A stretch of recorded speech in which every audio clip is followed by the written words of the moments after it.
It's Saturday the 12th of March, it's just past 6 o'clock, and welcome to our weekly news programme. And in the news this week, last Sunday around 100 people from Weymouth gathered around the Jubilee clock for what was described as an emotional and touching occasion to show solidarity and pray for the people of the Ukraine. There are lots of appeals and events underway to support the people on what is a developing situation and changing literally by the day and even by the hour. It was also good to learn this week that a Ukrainian family who run a shop locally have returned safely to Weymouth, and a Ukrainian grandmother living in Weymouth will not be forced to return to the Ukraine. It has been a heart-wrenching seeing the millions of people, mostly women and children, leaving the country on TV. And sometimes we need these local stories to bring it home to us that there are many people in our community affected by what is happening all those many, many miles away. And it is very real. It is just not TV. To help the community put on events to celebrate the Queen's Platinum Jubilee, Weymouth Town Council is inviting not-for-profit organisations and schools and charities to apply for a grant from Weymouth Town Council. A maximum of £500 per group is available to meet the costs of community events over the special bank holiday weekend of Thursday the 2nd to Sunday the 5th of June this year. A diverse range of applications will be considered, but examples of events that could be eligible for this funding include community parties, picnics, flower shows and exhibitions or displays. The money will not be able to fund street parties in residential streets. However, if a community group wish to hold a street party style event in a community hall or space or outdoor green, then that could be considered as well. If you're interested in applying for a grant, please visit the Weymouth Town Council website, where the grant policy and application form can be found. The closing date is 4 p.m. on Friday the 8th of April.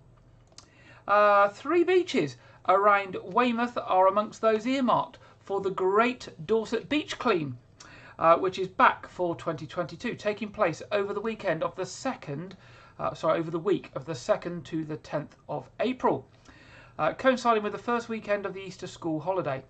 Literary Dorset are excited to announce its 32nd annual Great Dorset Beach Clean event. This year we'll see 16 beach cleans hosted by local organisations and community groups take place along the Dorset coast from Lyme Regis through to Christchurch. In the Weymouth area, Castle Cove, Bowleys Cove and Ferry Bridge are amongst the beaches scheduled for cleaning as per the timetable that the Great Dorset Beach Clean is put out. Sophie Cully, who's Little Free Dorset's coordinator, said, "Get involved with this year's Great Dorset Beach Clean to have some fun, meet like-minded people from the community and take part in an Easter litter hunt. Help us clear up our beaches prior to the summer season so that we can spread the message that in Dorset we like to keep our beaches clean." Last year's event saw over 300 volunteers take part.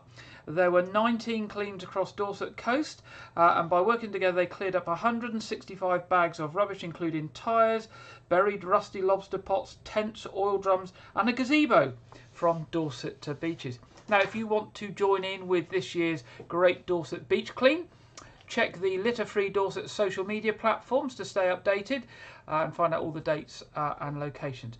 And Facebook is at Litter Free Dorset.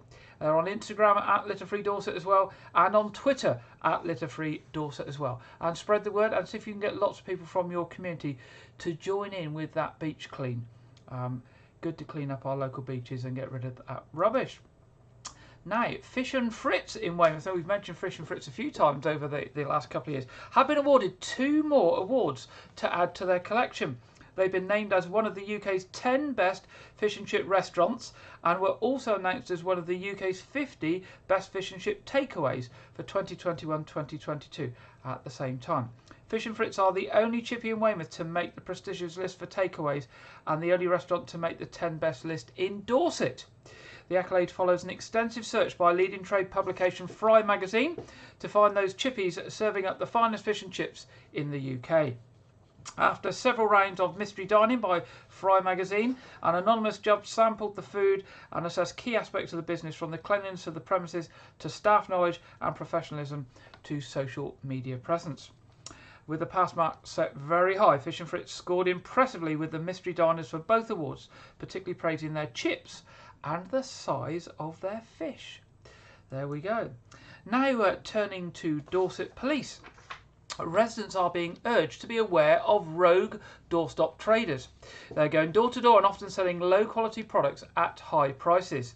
Local police have reported the practice, which is often referred to as Nottingham knockers, is happening in Dorset, with previous reports recently in Bridport and Sherborne.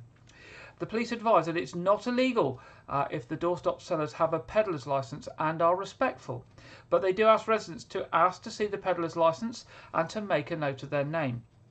They also advise not to allow anyone into your home and to use simple security measures such as a door chain to prevent any doorstep seller just walking into your premises.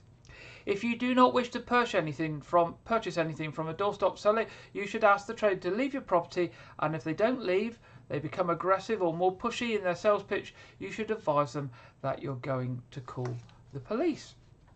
Now, staying with Dorset Police, officers are investigating a theft from a supermarket on Portland, and they've released some CCTV images, and there's one up on the screen.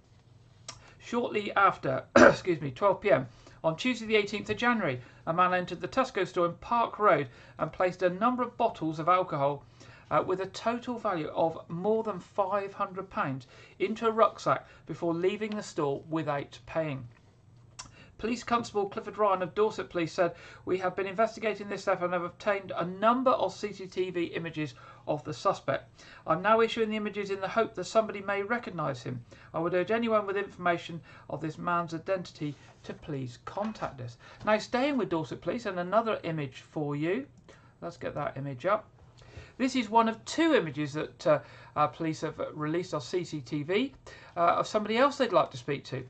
There was an incident reported to the police that a 37-year-old local man was assaulted in Queen Street outside the Anything and Everything shop at 9:15 p.m. on Friday the 28th of January. He had been approached by two unknown men, then pushed to the ground and kicked in the head multiple times, causing him to lose consciousness momentarily. He sustained a broken nose and was taken to hospital for treatment. Police Constable Harry Chaplin of Weymouth Police said, "This was a completely unprovoked assault and I'm carrying out inquiries to identify those responsible. I've obtained CCTV images of two men, and we've got one of them here, and I'd like to identify who they are and urge anyone with information to get in touch." Now, if you've got any information on either of those incidents, then do give Dorset Police a call on 101. Or if you'd like to give that information anonymously, and it is totally anonymously if you use Crime Stoppers, you can use Crime Stoppers, the independent charity, and you can call them on 0800 555 111. Now, following a successful and fun-filled day in February for Dorset fostering community, Dorset Council's Youth Voice team, alongside the virtual school and fostering team, will be planning more of these whole family events throughout the year to make sure there's something for everyone to take part in.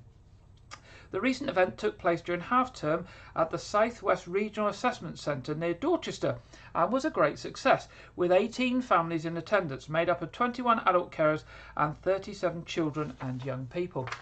The children ranged in age from just 6 weeks old all the way up to 17 years old and included a mix of foster carers, their birth children and the children and young people in their care. The day started with a scavenger hunt, followed with kite flying, arts, crafts and clay, and pizza making at lunchtime. The children and young people were able to enjoy and engage with nature, with some even taking the resident goats and donkeys for a stroll.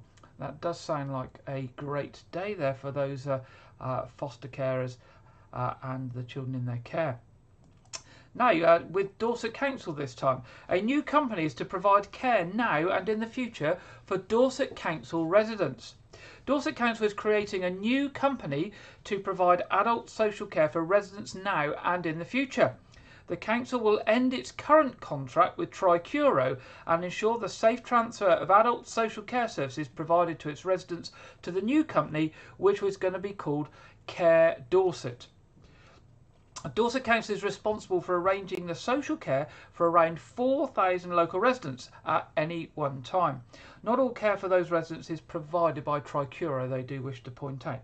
Dorset Council is working closely with the regulator and all stakeholders to ensure Care Dorset is set up correctly and meets the required standards. The transfer of care services to the new company will happen later this year, but it will not be until at least October. Tricuro will continue to provide care services to residents in Bournemouth, Christchurch and Poole.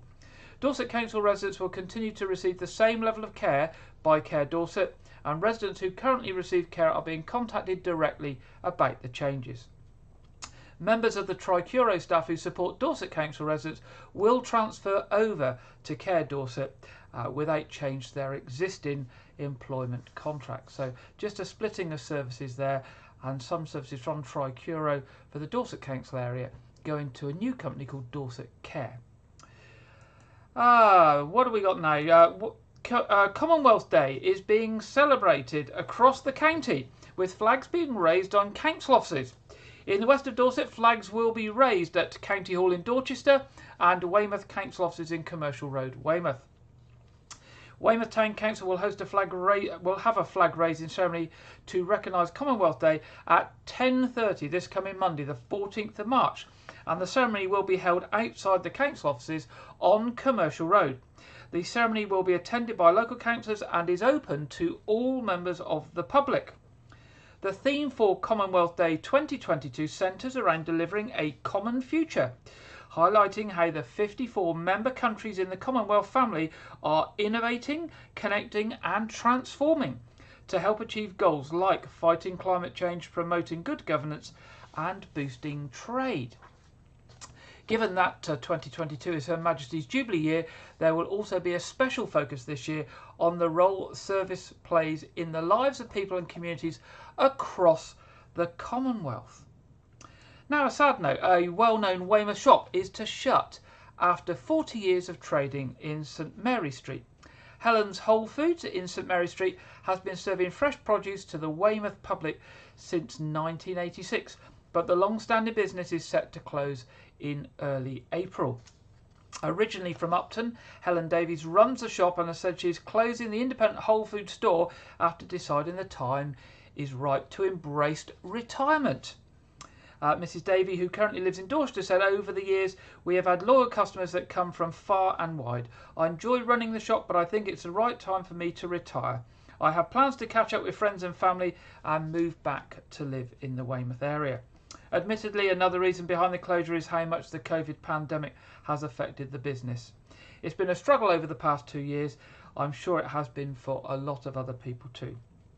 The shop currently employs 4 members of staff that work throughout the week and Saturday. So that's Helen's Whole Foods that will be shutting by early April in Weymouth. That'll be a sad loss to the town. I know many people who use that store. Now, opposition is mounting over plans for a very large development that is planned for the former MOD site at Newton's Cove on the edge of the breakwater at Weymouth. At a packed public meeting last week, residents and councillors questioned Juno Developments over its plan for the former Binkley site. The plan looks to build 189 homes, a 65-bed care home, a gym, a swimming pool, a spa, restaurant and offices. Residents have commented that a major issue for the development is the access routes through Hope Square and up Boot Hill, neither which would be able to cope with the additional traffic, which may be more than 20 extra lorry and 400 extra car movements a day. Also, the levels of traffic pollution in this area, which are already a great concern to residents, would be increased. The fact that the proposal also has no affordable housing has also met with criticism from locals. The plans also propose a multi-storey development, the height of which is felt would be detrimental to the World Heritage Site. The developer has since said that it will look again at the design submitted at its planning application to Dorset Council and wants to work with local residents and councillors. So that's the Newton's Cove site there.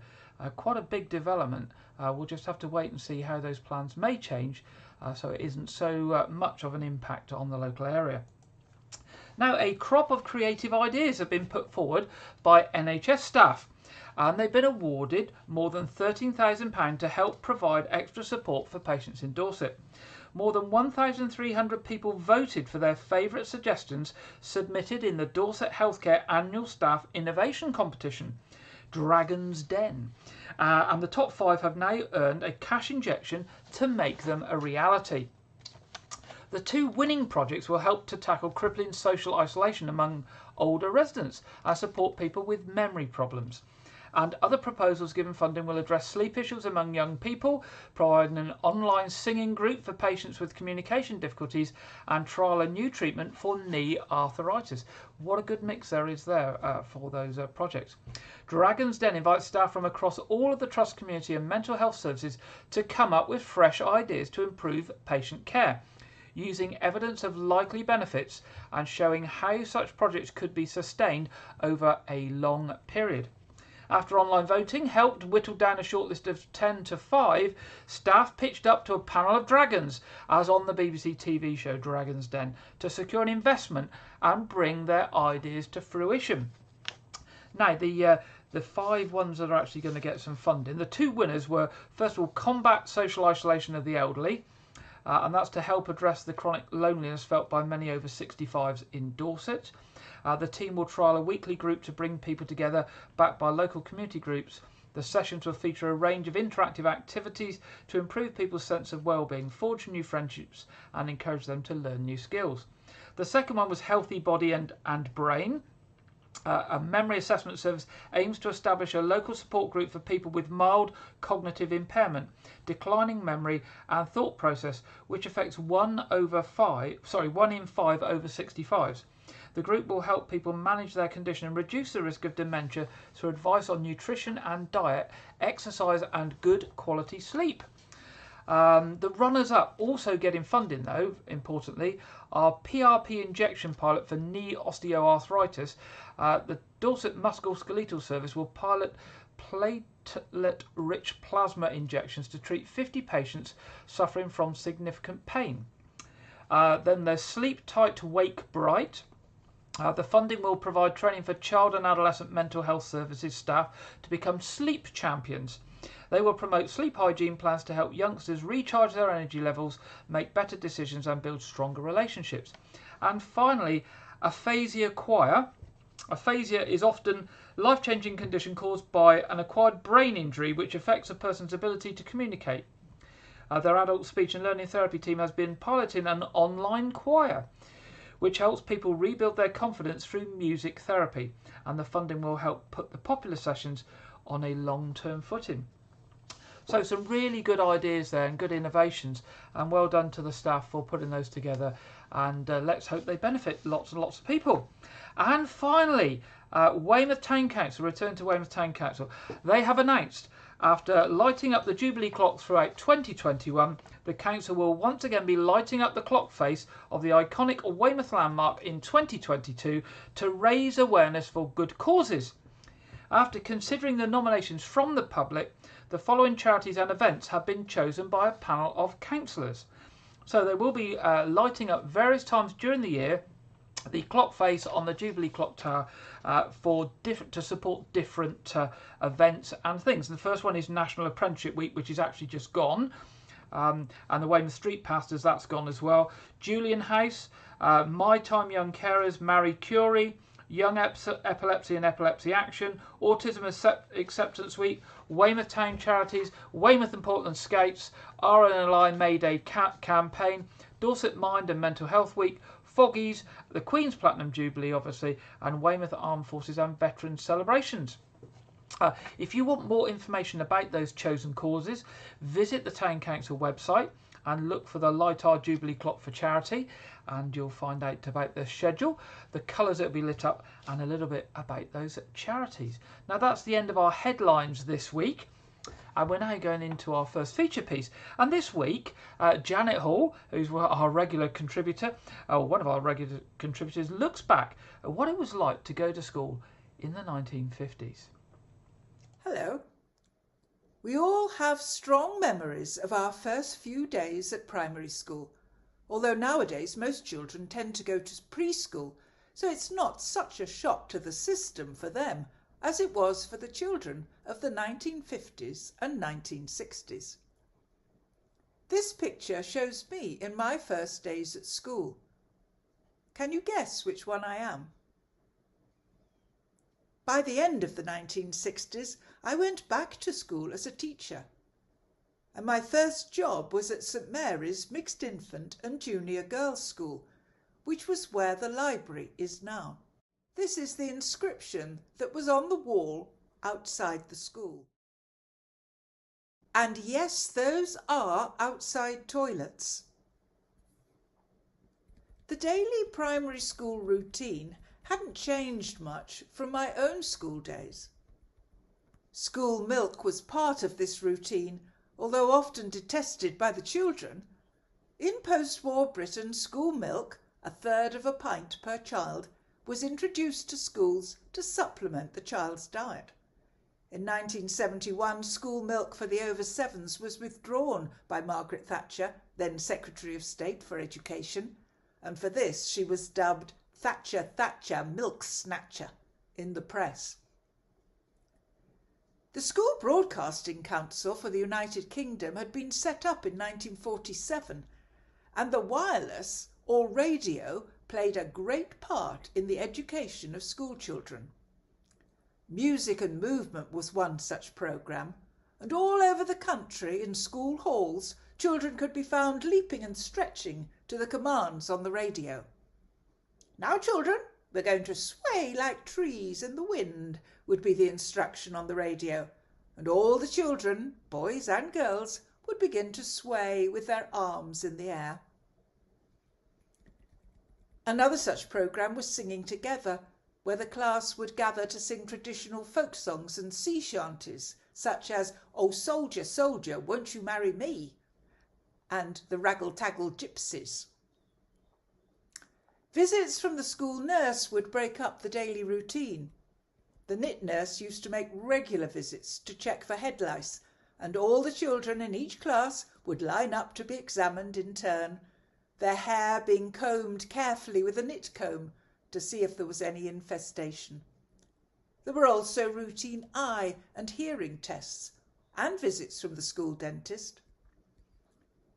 Class sizes in the 1950s and early 1960s were large, often over 30 children in a class, as these were the baby boomers, children born after the Second World War. There were no classroom assistants, just the class teacher, and so discipline was strict. At this time, the curriculum was very much talk and chalk, with the teacher standing in front of the class and the children sitting at desks facing the board. Reading, writing and arithmetic, the 3 R's, were very important. Neat handwriting was seen as very important and practiced daily. Nature study was popular and often the only science taught at primary school, with children being asked to bring in things such as leaves and seeds for the teacher to identify and then to use later in art and craft work. This was also the age of the 11+, a series of tests that the children in the top class would take before moving on to secondary school. These included an essay, a maths paper, and both verbal and non-verbal reasoning papers. If you had been in Weymouth in this time, these are some of the schools you might have attended.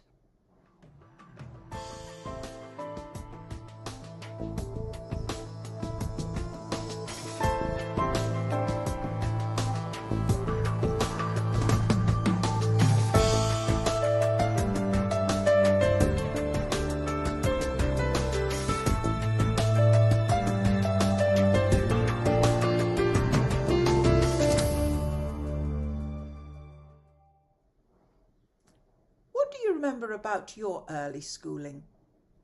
Do tell me about it. Bye for now. Well, thank you to Janet there for taking us back on some memories of schools in the 50s. I have to say, having listened to that, lots of those things are familiar to me, and I wasn't at the school in the 50s. I think I joined Wyke Junior School in 1971. I remember school milk, and I remember sitting in the school hall listening to radio programmes and some of the music and joining in programmes that Janet mentioned there. So yeah, it makes me feel a bit old when I listen to some of those things in Janet's piece this week. But most importantly, if you've got any old photos that you'd like to share with us of your old school in Wyke or Weymouth or South Dorset, or any other old pictures of local buildings, perhaps some that aren't there any longer, we would love to see them, because it does promote ideas for stories for future weeks as well. Do send them in to us at news@Wyke Regis TV, or go on to our Wyke Regis TV Facebook page and post them there, or send them in there. Now, staying slightly with the school theme, if you live near a school, which I do, you'll know how busy it can be at drop-off and pick-up time, particularly on those wet days when it gets a little chaotic. Fortunately, most people who drive children to school and park near schools do it safely and sensibly. But unfortunately, one or two don't. Now, Dorset Council have recognised this and have produced a educational video about travelling to school and parking at school, and it covers all those sorts of things like road safety and parking sensibly, but also is encouraging the environmental aspects and getting people to consider travelling to school on foot or by bike. So I thought it would be good this week just to look at that following the school theme. So here we are, over to the latest Dorset Council video. Inconsiderate parking and traffic congestion are issues outside many schools. The choices you make affect everyone. Do you really need to drive your child to school? If so, safety first. Reduce your speed near school. Park considerately. Do not park on pavements and park away from crossing points and the school gate. Leave space for people walking and cycling.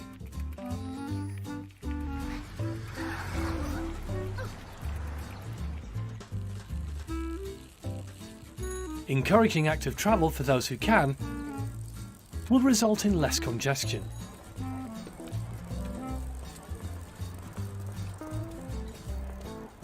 Children who do some form of exercise before school arrive more refreshed, energised and ready to learn. Healthy habits can last a lifetime.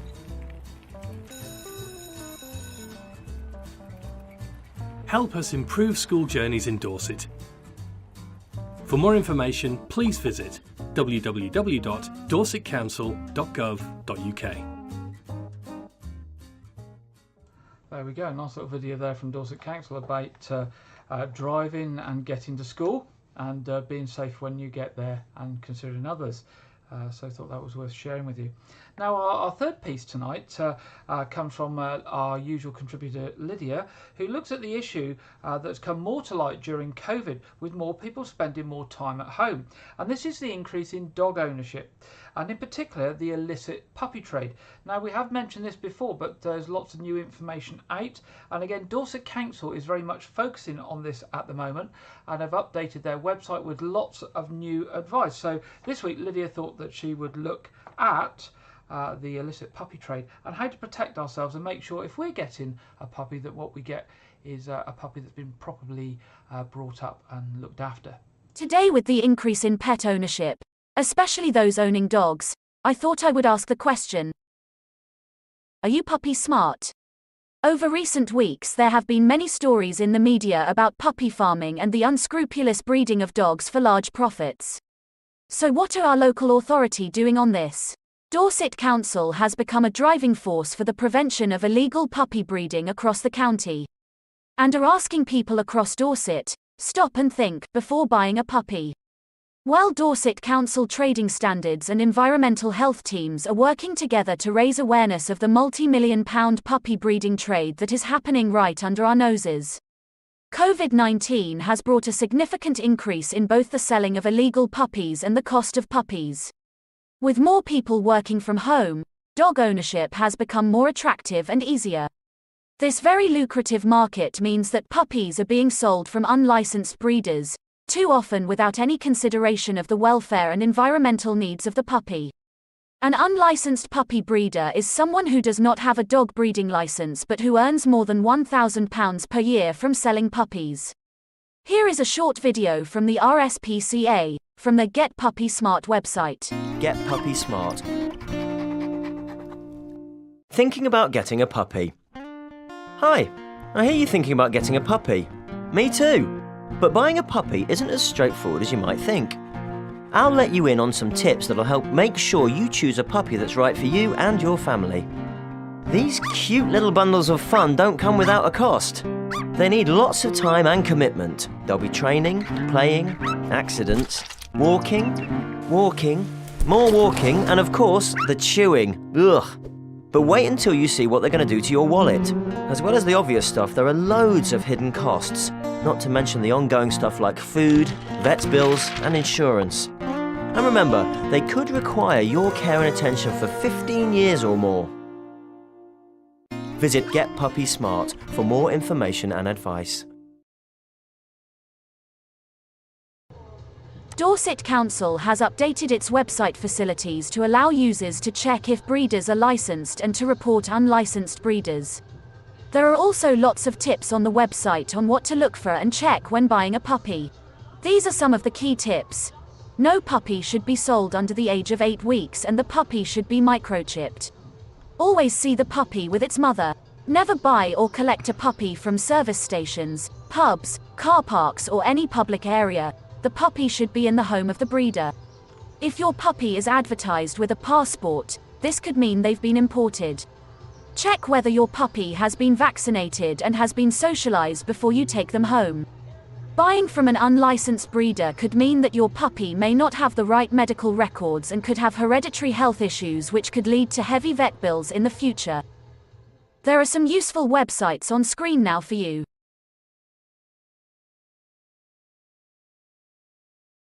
Now back to Gary in the studio. Well, thank you, Lydia, there, and some very important advice.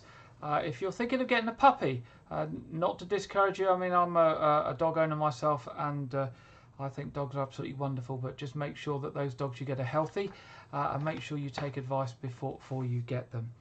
Well, that's the end of our main stories this week. It's now time to go over to the weather. And this week, the Met Office have actually changed the format of their weather forecast. So you'll notice it's a little bit different to what we're used to. But here is the weekend weather forecast from the Met Office. And this week we are joined by Jonathan Fortree. I think it's the first time that Jonathan's done a forecast for us. Hi there. It's a mixed picture across the UK today. If we take a look at the latest satellite and radar imagery, we can see outbreaks of rain sweeping across areas of Scotland and northern England.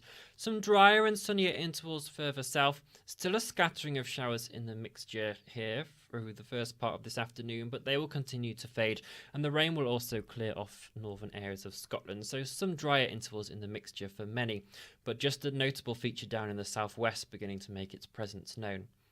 Temperatures, though, at the middle of the afternoon with highs of 13 or 14 degrees and feeling relatively pleasant where we do have the sunshine. Into this evening, though, and that rain will begin to sweep into southwest England and Wales. Windy here as well, with gales and gusts into 50 to 60 miles per hour. The rain then reaching Northern Ireland and other areas of England and Scotland. Staying a bit drier further east though, and underneath all the cloud and the southerly wind flow, temperatures will be staying on the mild side for many, just perhaps falling a bit lower than this in rural spots of Scotland where we see the clearest skies for the longest. Into Sunday morning, and it will be a windy one for western areas with coastal gales still possible across the Irish and Celtic seas. The rain then filtering further north and eastwards, but turning a bit patchier as it does so. We'll then see showers beginning to feed in from the southwest, particularly across southwest England and Wales. These could be heavy at times. Temperatures relatively similar to what we're experiencing today, with highs of 12 or 13 degrees. Looking further ahead into Monday, and it will settle down a bit for some southern areas, but we'll potentially still see some showers and longer spells of rain filtering across northern areas. But to make sure you're up to date with all of that and what's coming our way, make sure you're following us on social media, and we'll see you again soon. Bye-bye. Thank you very much, Jonathan. And slightly different format this week, but we'll see what happens in future weeks. Don't know if that's a permanent change or not. We'll just put our local weather widget up for you. And you can see this week we've got some sunny spells, not so much rain, which is really good, but to expect some wind over this evening. Moving on to the traffic and travel. This week on the trains, services aren't too bad.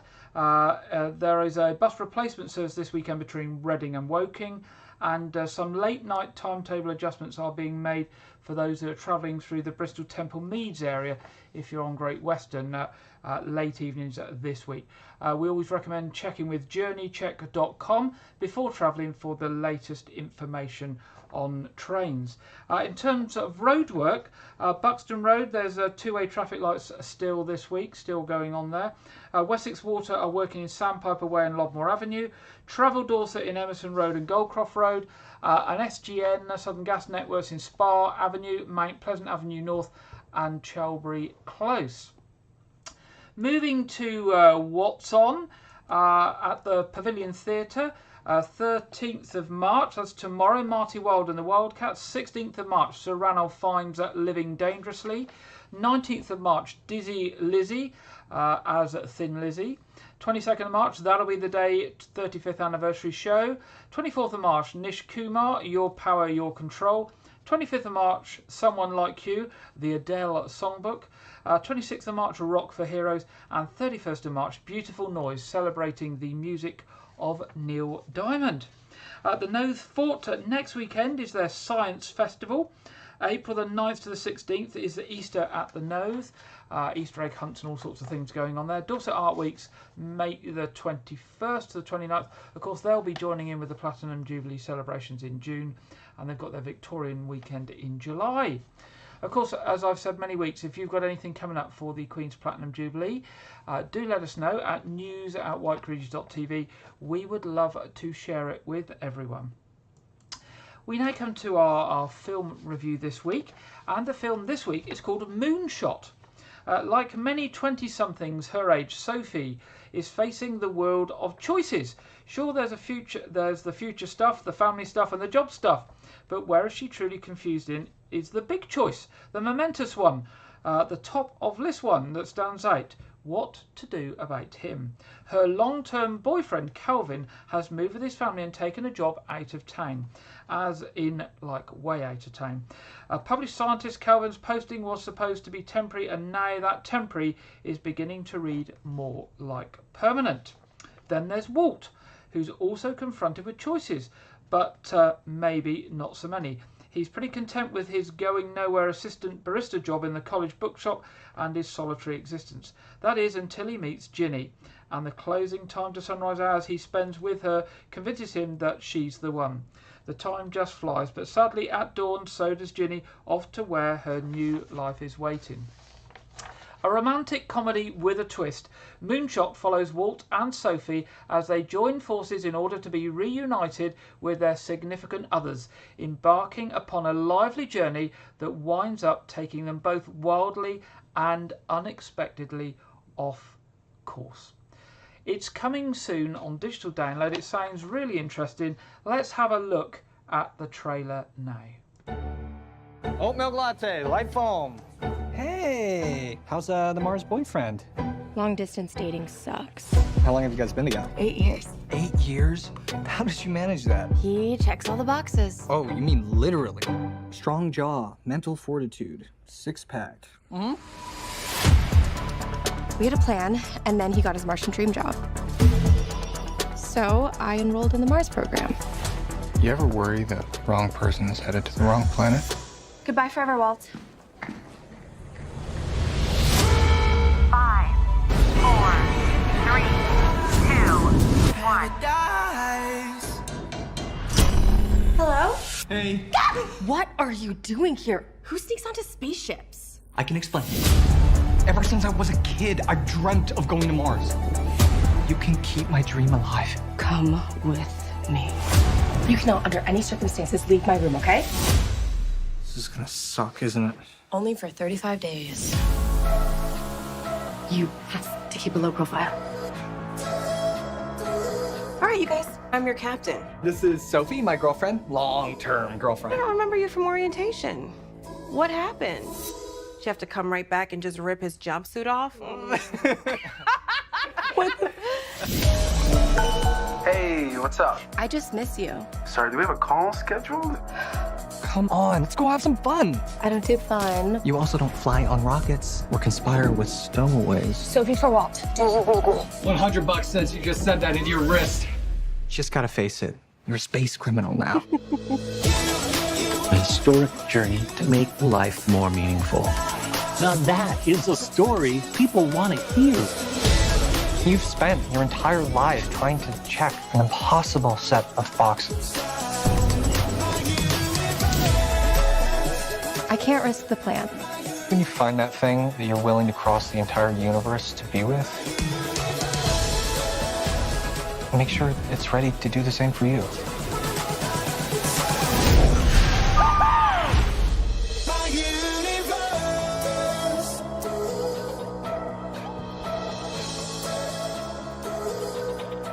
It doesn't matter how far you travel. You can never escape yourself. Did you just come up with that? No, bitch. That is a very common phrase.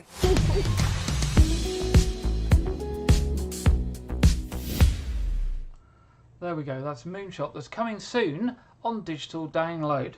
Well, we've come to the end of another programme. It goes so quick each week.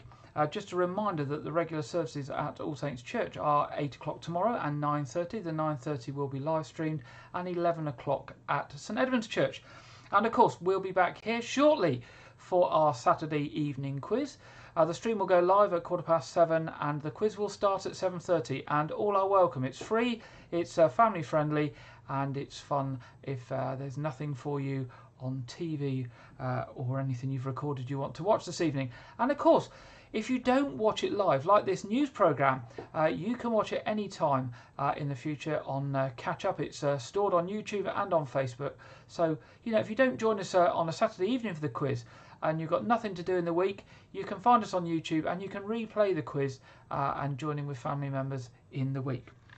Thanks for joining me this evening. I will be back with you next Saturday at 6 o'clock. If you've got any stories for us, any news, do drop us a line during the week at news@White TV. Hope you have a good weekend and a good week ahead, and I look forward to being back with you next week.